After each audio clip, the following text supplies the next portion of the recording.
Buenas tardes, queridos amigos de Practicatest.cl. Espero que todos ustedes se encuentren muy, pero muy bien. Estamos iniciando esta clase en este día martes. Ya nuevamente nos toca hablar acerca de las condiciones técnicas de las motocicletas. ¿Cómo vamos a conducir algo que no sabemos cómo funciona? Ya al menos de forma básica. No estamos hablando de ajustar un motor ni nada de eso, pero por lo menos darnos cuenta, ¿cierto?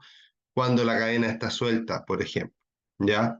Entonces, funcionamiento de la motocicleta, dice que en esta unidad aprenderemos a conocer el funcionamiento de una motocicleta en su interior, hablando del motor, el chasis y el resto de sistemas que la hacen funcionar. También trataremos cómo realizar un buen mantenimiento de ruedas, neumáticos, frenos y espejos y cómo las fuerzas físicas inciden a la hora de manejar una motocicleta. Muy buenos temas el día de hoy. Ayer estuvimos hablando de este mismo tema, pero principalmente de neumáticos. Ya nos dedicamos en la clase de ayer a hablar harto de neumáticos. Hoy día vamos a hablar de varios temas, ¿cierto?, que tienen que ver con las condiciones técnicas de una moto. Para empezar, ¿cierto?, vamos a hablar del chasis. El chasis es esta estructura, ¿cierto?, que normalmente es de acero, casi siempre que son de color negro, liso, ¿cierto?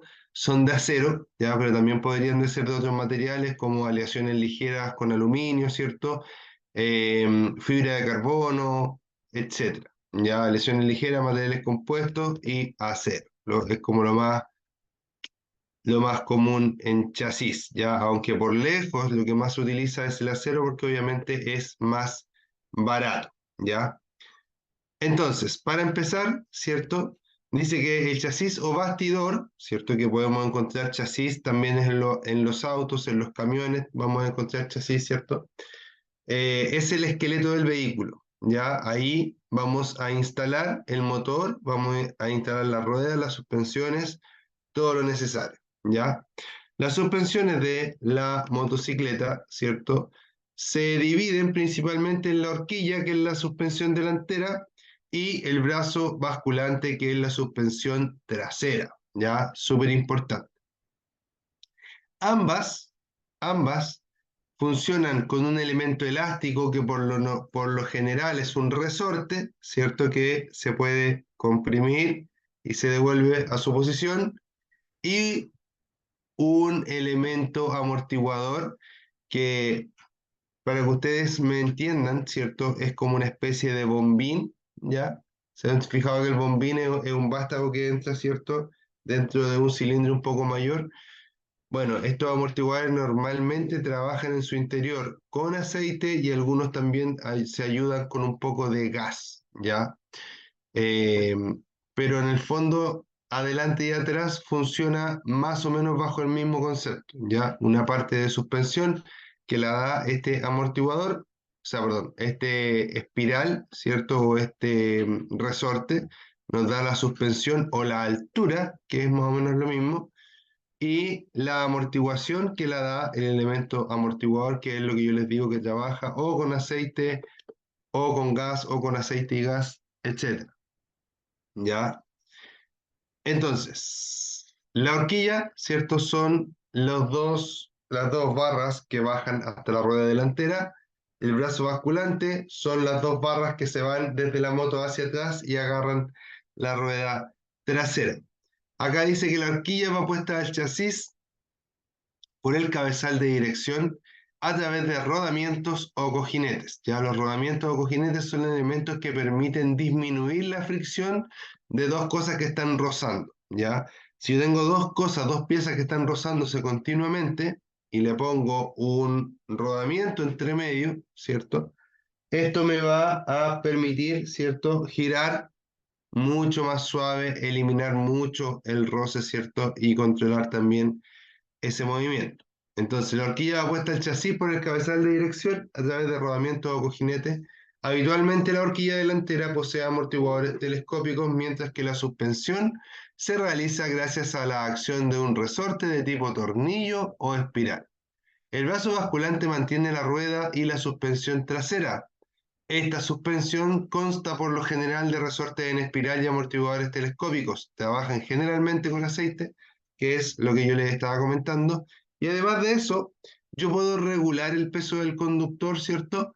Pero esto, bueno, en la mayoría de los casos se puede hacer al menos, ¿ya? Pero esto debiera hacerlo alguna persona que realmente sepa lo que está haciendo, porque podría incluso comprometer la seguridad del desplazamiento de la moto, ¿ya? Entonces, si bien es cierto, regular la dureza de los amortiguadores de repente no es algo tan complejo, ¿cierto? Son unas tuercas que se van girando en un sentido o en el otro, pero la idea es que lo haga alguien que realmente sepa lo que está haciendo para que idealmente le quede bien, ¿ya? Y no vaya a haber algún problema con la seguridad o la estabilidad de la moto. Súper importante. Siempre verifique la amortiguación, que no tenga fugas de líquidos. Al tener malo el sistema de amortiguación, puede provocar serios daños en la conducción y control de la motocicleta. Perdón, todavía estoy un poquito resfriado, estoy un poquito constipado. Ya, así que por eso que de repente se me corta un poquito el aire. Importante, dice, siempre verifique que la amortiguación no tenga fugas de líquidos. Se recuerdan que hace poquitos minutos les hablé de que estas amortiguaciones, estos sistemas ciertos de absorción de irregularidades del camino, traen aceite en su interior. Bueno, ese aceite, como en cualquier otro sistema, podría llegar, ¿cierto?, a salirse desde donde está, de la parte interna de la amortiguación, de la parte interna de las telescópicas o de la parte interna de los shocks, que son los traseros, ¿ya? O monoshock, el shock trasero. Fíjense acá, ¿cierto? Yo tengo una,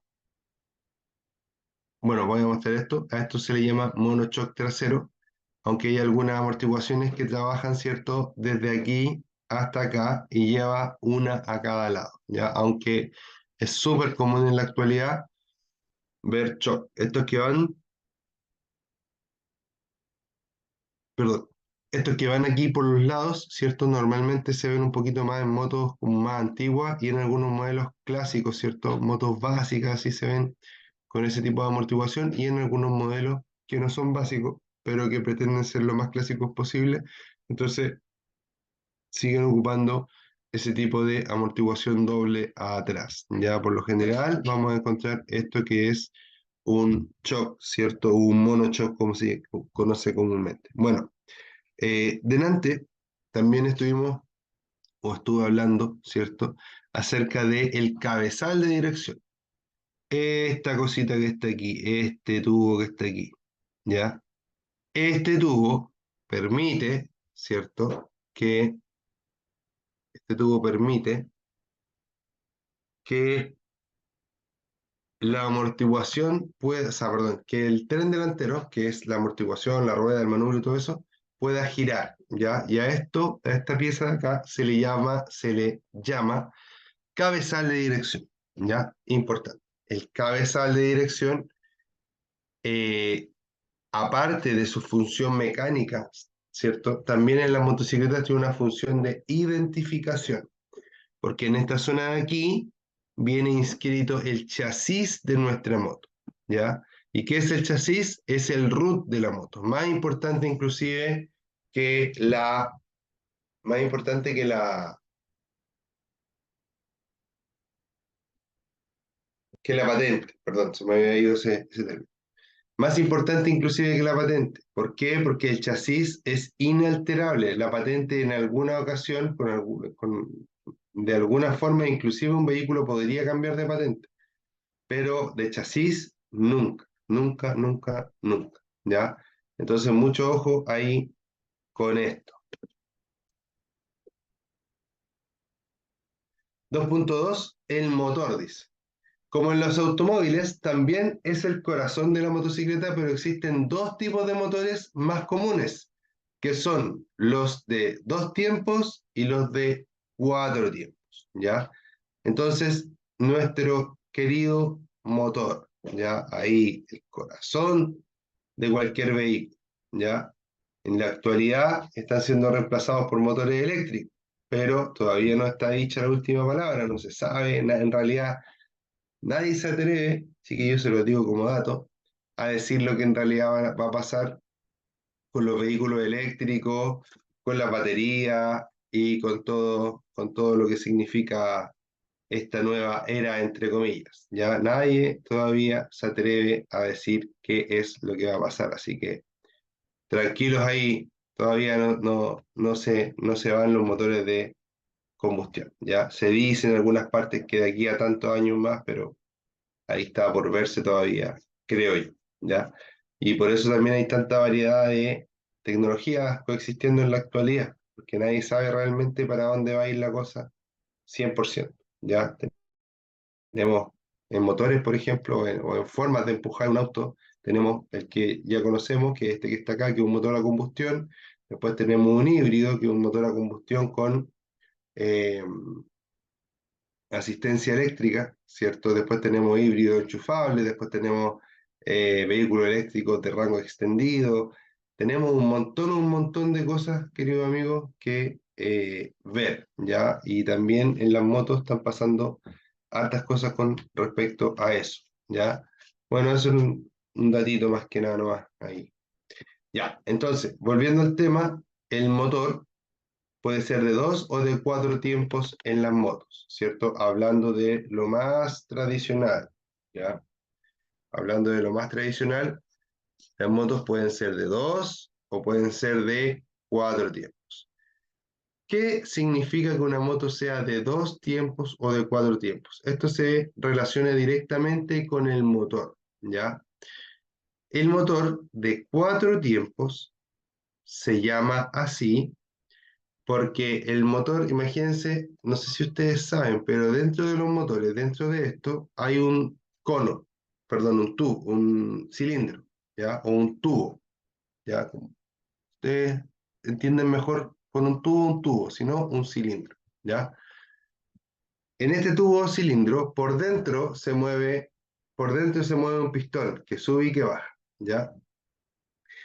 Ese pistón, para completar un ciclo, y en un ciclo hay solo un empuje, ¿cierto? Un impulso, en un motor de 4 tiempos, para que haya un impulso, ¿cierto? El pistón se tiene que mover admisión, compresión, trabajo o explosión, que es lo mismo, y escape. Se tiene que mover 4 veces para poder generar solo un trabajo o una explosión o un empuje. Por lo tanto, a este motor se le llama motor de 4 tiempos.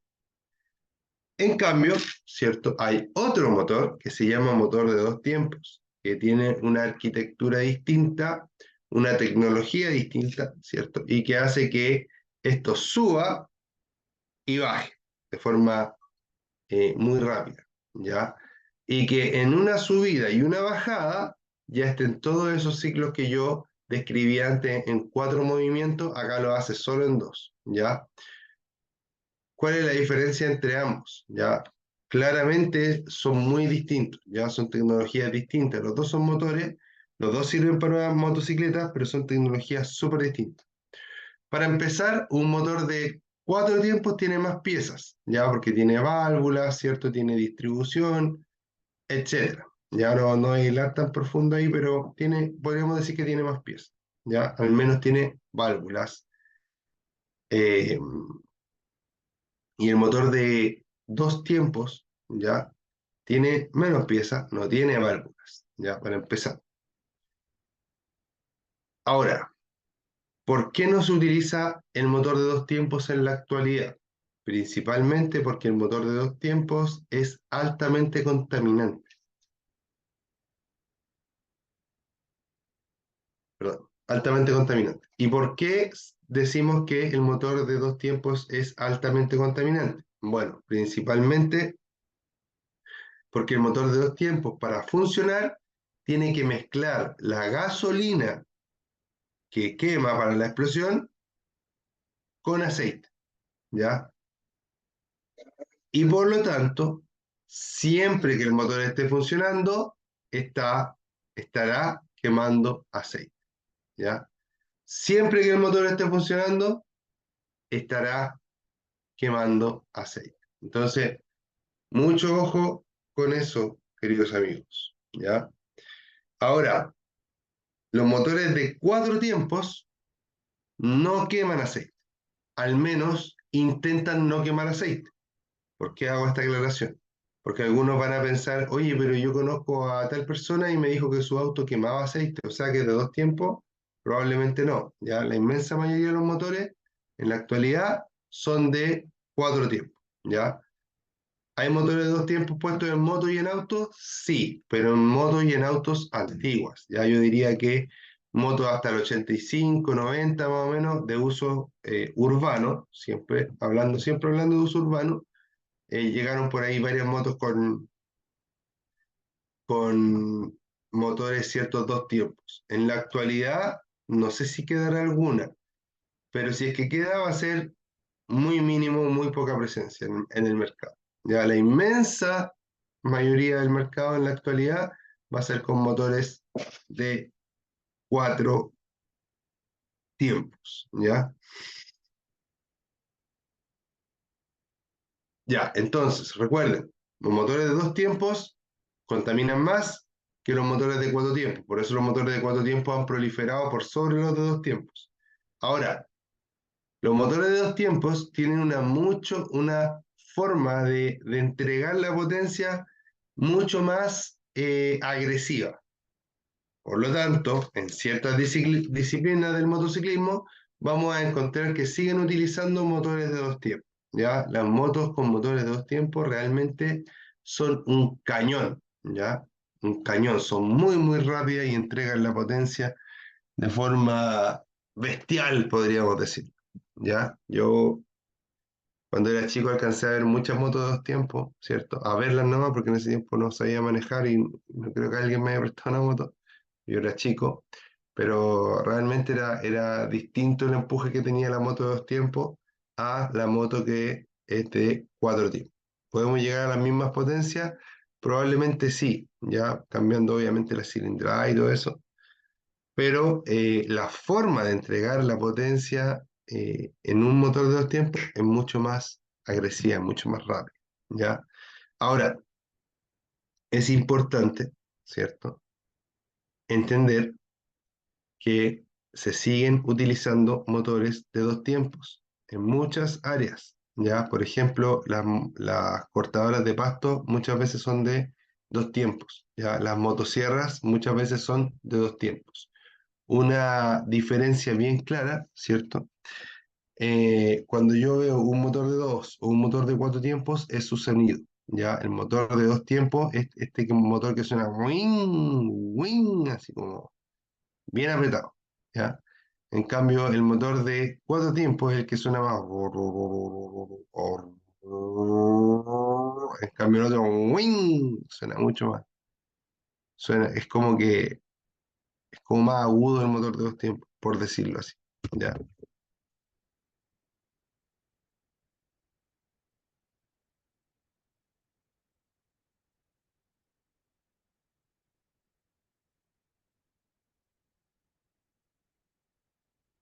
Ahora vamos a hablar acerca del sistema de lubricación.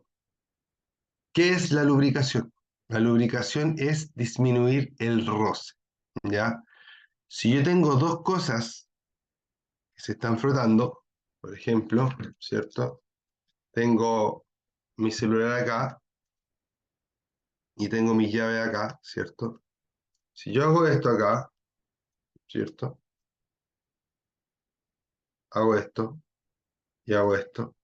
Estoy rozando uno con el otro, ¿cierto? Los miro, no les pasó nada. Pero probablemente microscópicamente sí les pasó algo. Y si yo sigo haciendo esto todo el día, todo el día, todo el día, probablemente después de un rato, después de un tiempo, sí van a empezar a aparecer rayas en el celular y en la llave. ¿Qué puedo hacer para evitarlo? Si es que estos tienen que estar en contacto, lubricar. Por ejemplo, poner una gota de aceite acá, o una gota de crema, por ejemplo, ¿cierto? Yo voy a poner aquí y va a disminuir el roce y no va a provocar el daño, o al menos se va a demorar mucho tiempo más en producirse el daño. Ahora, si no lo entendieron tan bien, imagínense que estas son dos piezas de metal, ¿cierto? Y tienen que trabajar así, rozándose, ¿ya? Si estas dos piezas de metal se rozan todo el día, tarde o temprano las superficies se van a gastar, ¿ya? Porque aunque la porción que se va rompiendo por cada pasada, perdón, sea microscópica, voy a ir cada vez perdiendo un poquito de material, perdiendo un poquito de material, hasta que se note. Por lo tanto, ¿cierto? Debo lubricar para que eso sea lo más alejado en el tiempo posible. Denme un minuto, por favor, chiquillos.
Ahora sí,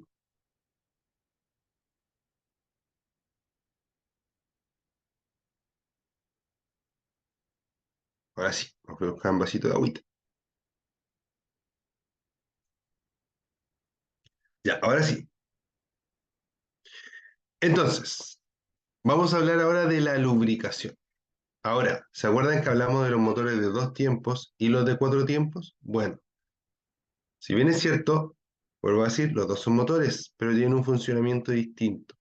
En el caso de los motores de dos tiempos, llevan, eh, no llevan aceite en el cárter, por decirlo así, ¿ya? Sino que el aceite es mezclado con la gasolina, ¿cierto? Y a la vez que se va quemando la gasolina, se va quemando el aceite y esa es la forma que tienen para lubricarse. En los motores de cuatro tiempos, el aceite pretende, al menos, ir totalmente separado. El aceite pretende, al menos, ir totalmente separado, los motores de cuatro tiempos, de, eh, del combustible, ¿ya? Por lo tanto, voy a tener en una parte el combustible y en otra parte el aceite. Y si vemos esta imagen que está acá, se ve, ¿cierto?, bastante bien que en la parte de todo lo que es rojo es aceite, por si acaso. En la parte de abajo, el aceite se aposa, ¿ya? A eso le llamamos cárter. Es como que el motor por abajo lo cerráramos con un lavatorio, ¿cierto? Lleno de aceite, ¿ya? Entonces, desde ese reservorio, desde ese cárter, ¿ya? Vamos a succionar el aceite, lo vamos a llevar a través de las distintas cañerías, ¿cierto? O galerías, que son como si yo tuviera un bloque de metal y le perforara, ¿cierto? Para que pase un líquido por dentro. Ya, eso normalmente se le llama galería, pero pensemos que son cañerías, ¿ya? Entonces, vamos a salir, vamos a entrar por dentro de los ejes inclusive, ¿cierto? Vamos a chorrear el pistón por abajo en algunos casos, vamos a seguir hasta arriba, vamos a lubricar todos los puntos en los cuales haya metales que se estén rozando o golpeando o tocando, ¿ya? ¿Para qué? Para que no sufran desgaste. Siempre se van a gastar, queridos amigos, siempre, ¿ya? El tema es que queremos hacer que el motor dure lo más posible y esa es la vida, ¿cierto?, del motor. Entre más dura, o sea, entre mejor se lubrica el motor, más te va a durar. Por lo tanto, es una suprema estupidez ahorrar plata en el cambio de aceite. Si el cambio de aceite, el fabricante te dice que es cada 3.000, cada 3.000. Si te dice que es cada 5.000, cada 5.000. Y si te dice que es cada 10.000, cada 10.000. ¿Ya? Pero no estiren los cambios de aceite. El aceite es muy importante para el motor. ¿Ya? Entre más, ¿cierto? Entre mejor sea el mantenimiento que tú le hagas en este punto, la diferencia, ¿cierto? De durabilidad se va a notar demasiado, ¿ya? La mayoría de los motores, amigos, a los 200, o sea, no sé si la mayoría, pero muchos motores, ya voy a hablar de motores de auto que manejo más los tiempos, ¿ya? Pero se puede extrapolar igual a las motos, ¿cierto? No manejo tanto los kilometrajes de las motos para serles sincero, ¿ya? Pero, por ejemplo, en un auto, muchos vehículos a los 200.000 kilómetros ya los motores han sido desarmados y han sido rectificados o reparados por problemas con la lubricación, ¿ya? Porque el motor se desgastó relativamente de forma prematura. Y ese mismo motor, que en un auto duró 200.000 kilómetros, en otro auto puede durar 500.000 kilómetros, en el que se preocuparon, ¿cierto?, de realizar los cambios de aceite como correspondía, ¿cierto? Y también todas las otras mantenciones.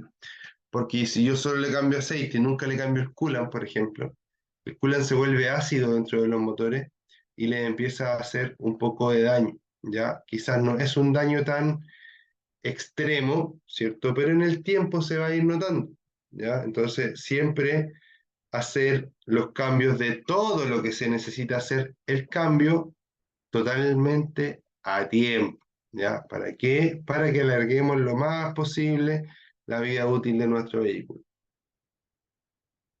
La verdad que la duración de los motores es súper amplia, amigos. La duración de los motores en general es súper amplia, gracias a la lubricación, ¿ya? Si yo tengo un motor, lo he hecho andar, ese motor funcionando, ¿cierto? Con aceite, me va a durar, imagínense, 500.000 kilómetros, ¿ya? Como el caso que les decía ahora hace poco. Si yo a ese motor no le echo aceite, no me va a durar ni 10 kilómetros. A los 10 kilómetros ya va a estar totalmente muerto, ¿ya? Así de importante es la lubricación. Ahora, hay muchas marcas de lubricante, ¿ya? Muchas marcas. Tratemos de buscar algo que sea relativamente bueno, ¿ya? Tratemos de usar algo que sea relativamente bueno. Yo no les voy a decir que ocupen tal o cual marca, ¿cierto? Porque obviamente no me corresponde, ¿ya? Porque no me están pagando por ello.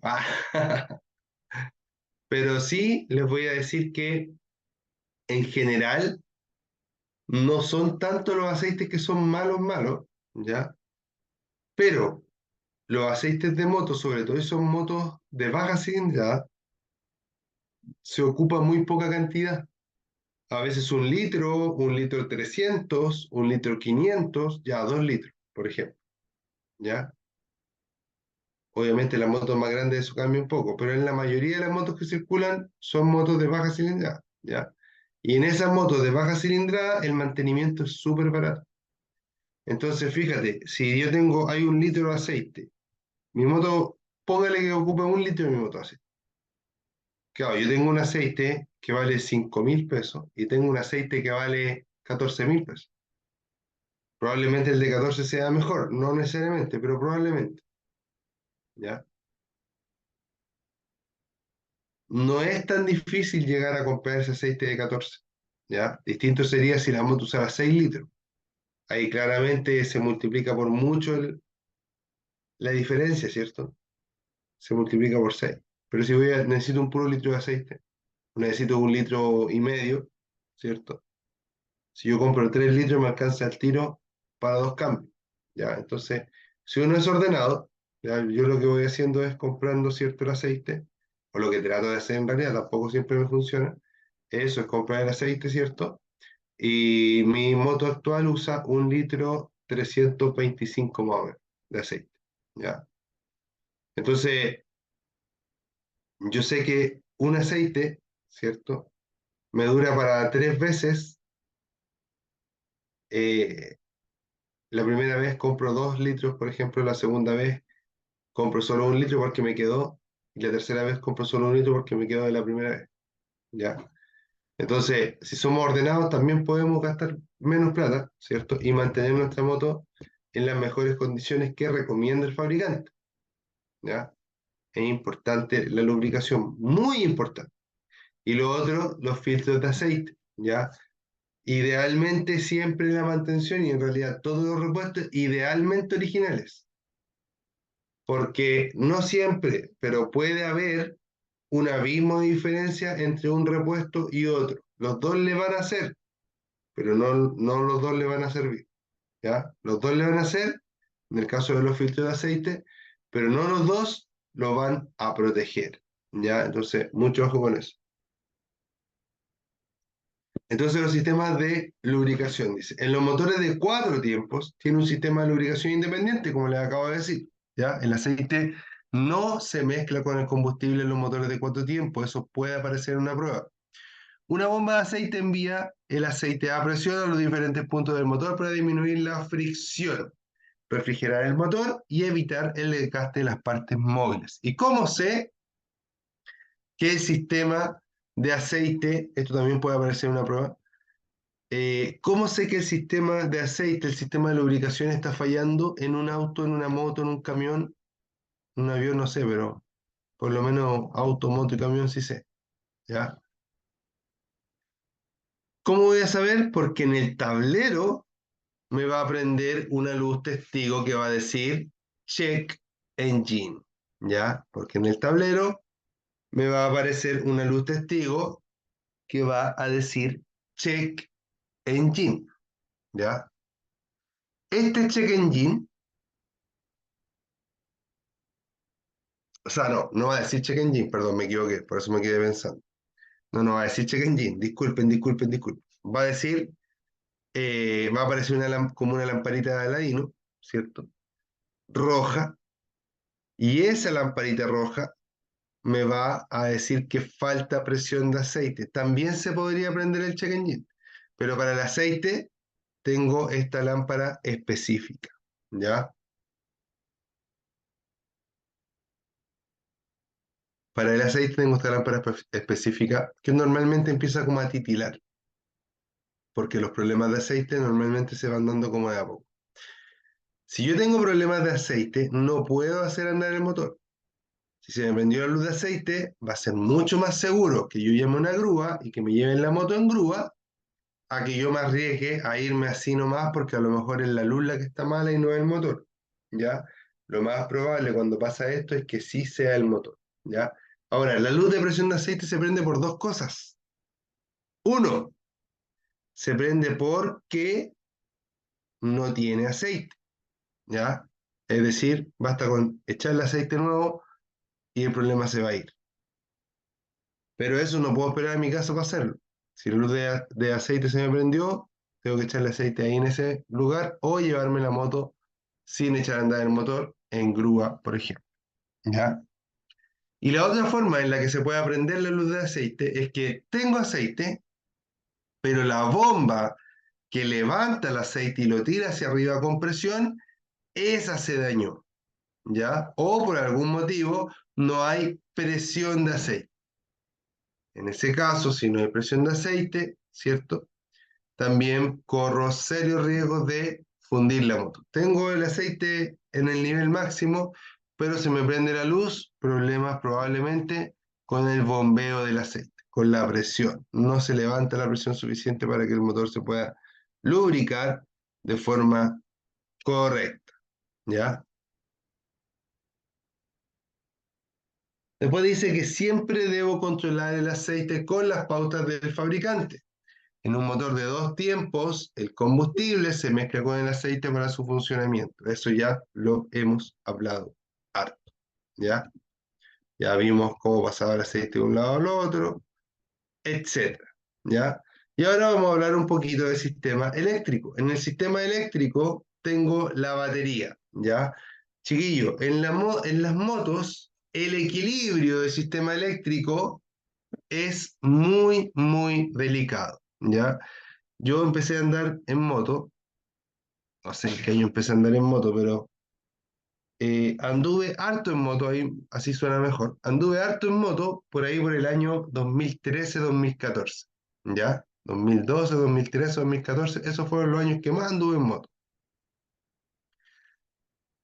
Estos, estos sistemas eléctricos son menos robustos que los de los autos. Ustedes se fijan que a un auto yo le conecto cualquier cosa a la batería y normalmente funciona bien, sobre todo en los autos más antiguos, ¿ya? En las motos no es igual.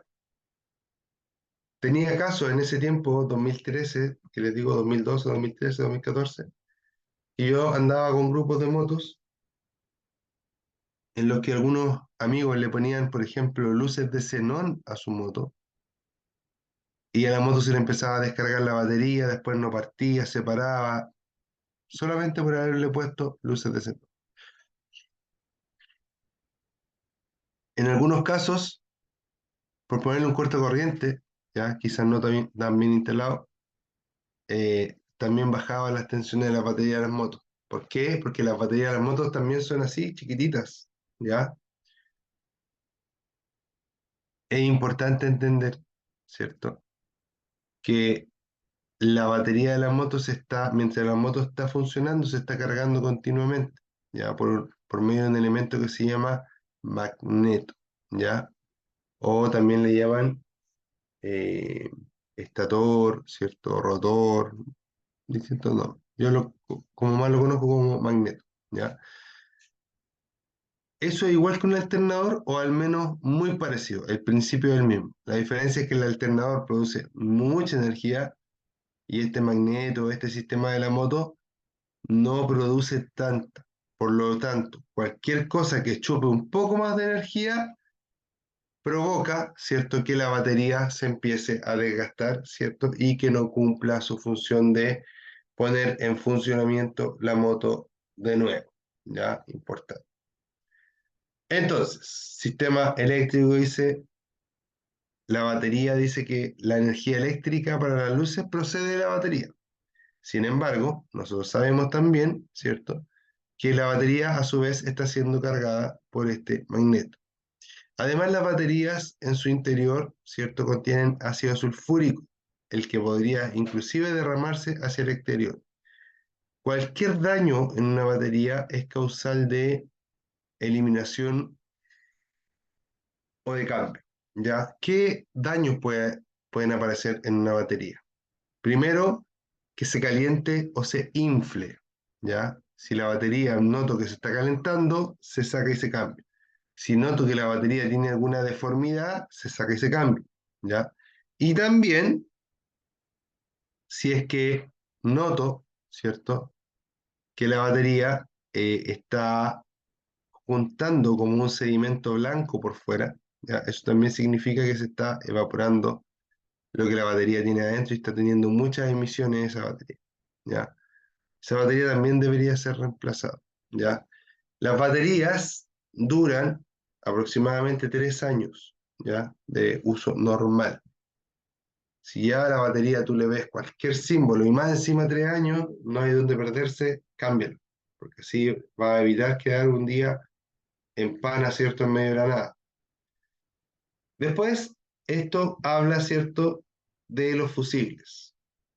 Dice que los fusibles son parte del sistema eléctrico y tienen la misión de impedir el recalentamiento de los cables. Si la corriente es muy alta, por ejemplo, en el caso de un cortocircuito, se funde el hilo del fusible y se interrumpe la corriente, ¿ya? Entonces, muy importante el tema de los fusibles, ¿ya? ¿Por qué? Porque los fusibles permiten proteger de incendios y recalentamientos al sistema eléctrico de la moto y a la moto completa también. Porque si el sistema eléctrico se incendia, la moto también se puede incendiar. Por lo tanto, ¿cierto? Debemos tener máximo cuidado en cómo, ¿cierto? Tratamos los fusibles. Si los fusibles, ¿ya? Yo los cambio de capacidad, si a los fusibles yo los cambio de color, ¿cierto? Me va a traer problemas, ¿ya? Les voy a explicar en los minutos que nos quedan, les voy a explicar más o menos los dos tipos de falla que van a aparecer asociadas a un fusible quemado, ¿ya? Los fusibles, para empezar, se queman porque existe un cortocircuito, ¿ya? Hay dos cables que se juntaron y se cortó el fusible, ¿ya? Hay dos cables que se juntaron y se cortó el fusible. Estos dos cables son positivo y negativo, ¿ya? Estos dos cables son uno positivo y el otro negativo. Se juntaron y se quemó el fusible, ¿ya? No me voy a ir en la profunda de decir por qué se quemó, pero lo vamos a resumir en que cuando se junta, ¿cierto? Un positivo con un negativo, ¿ya?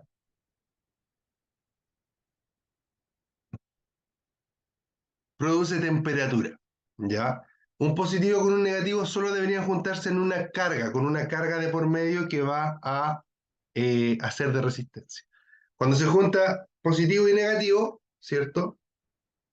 Solitos no hay resistencia, por lo tanto queda la corriente pasar de una y eso produce calor y puede producir fuego, ¿ya? Así, eh, lo peor que puede pasar es un incendio, que se te incendie la moto, que se te incendie el auto por un cortocircuito o la casa, puede pasar cualquier parte donde hay electricidad, ¿ya? Entonces, hay dos tipos de fallas, más así como bien resumido, ¿ya?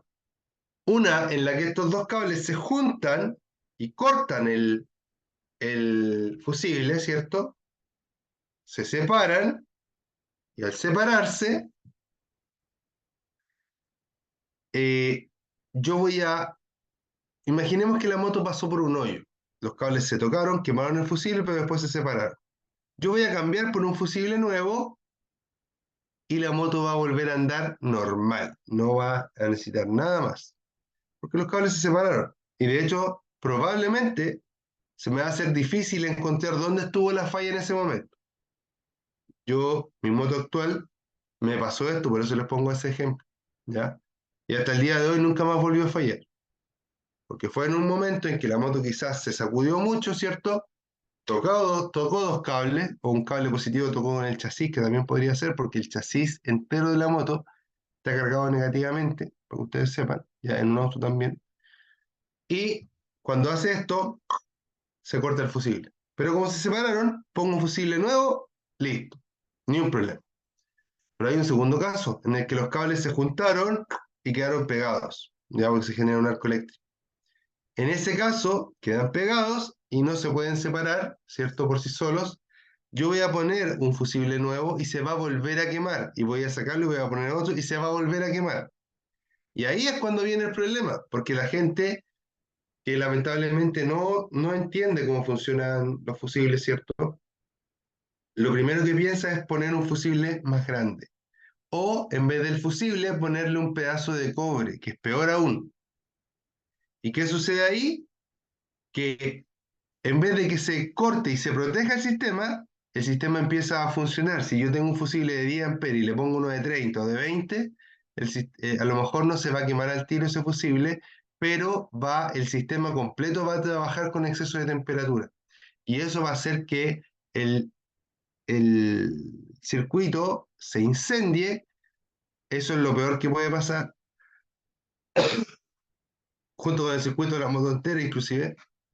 Y lo menos que puede pasar es que va a funcionar así por un tiempo, pero como el cable va a estar trabajando a una temperatura que no es la temperatura para la cual está fabricado, los aislantes se van a empezar a perder sus propiedades y después con el tiempo se va a empezar a deshacer el circuito eléctrico, toda esa parte que está comprometida, ¿ya? Entonces van a tocar los aislantes, se van a caer, y ahí ya va a empezar a hacer cortocircuitos por todos lados, y va a ser una falla catastrófica. Por lo tanto, lo más importante de esto es que nunca, jamás, por ningún motivo, se le puede cambiar la capacidad o el color a un fusible. Si el fusible es rojo de 10 amperes, rojo de 10 amperes. ¿Ya? Que sea rojo significa que es de 10 amperes.